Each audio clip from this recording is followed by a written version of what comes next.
Ocean technology is what happens under the water, on the water, and above the water.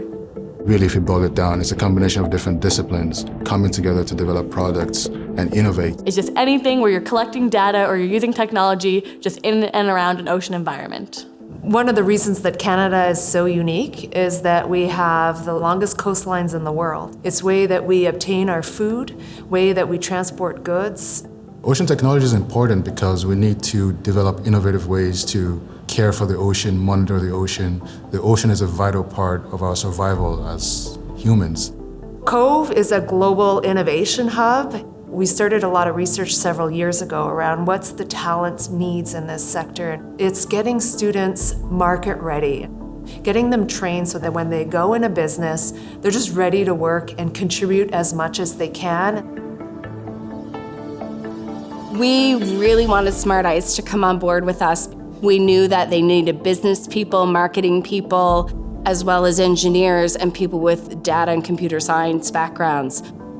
There was a lot of hazards that were coming with ice thawing and reef freezing, and it was dangerous for transportation on the ice.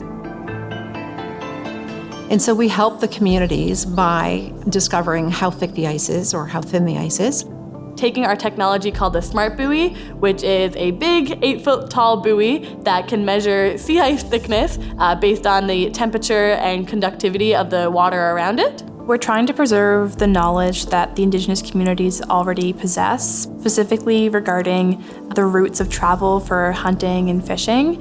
And our priority is involving Indigenous youth, as that next generation are going to be vital to preserving that knowledge.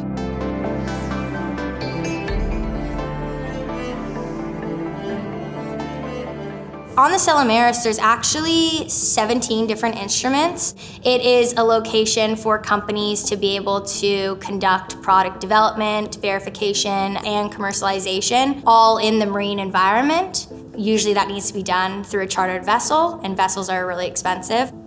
We have 2 underwater cameras. We're able to live stream the platform as it sits on the ocean floor.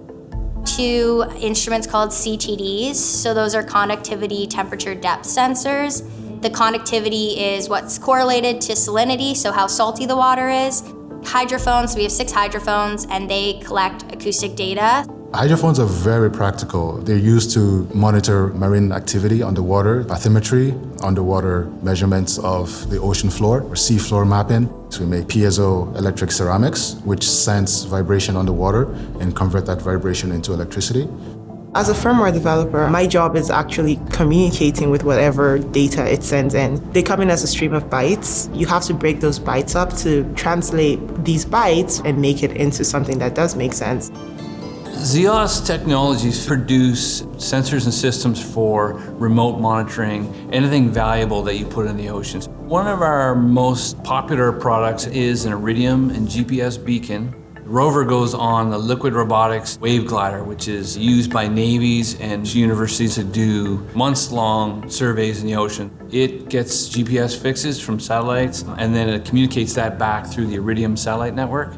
It all starts with engineering, but we also need marketing people, we need salespeople. You don't need to have a background in ocean. There are multiple paths and multiple roads into ocean tech. I would say just go for it. Go for it. Go for it. You never really know what you love until you try it. It's definitely kind of reignited my fire in engineering. Without young people bringing in new ideas, new talent, creativity, we are not going to be able to transform the way that we're doing things. Consider playing a role, whatever that may look like, because we need young, smart people leading us in a different direction. And it's not just boats on the water. It's under the water, on the water, above the water.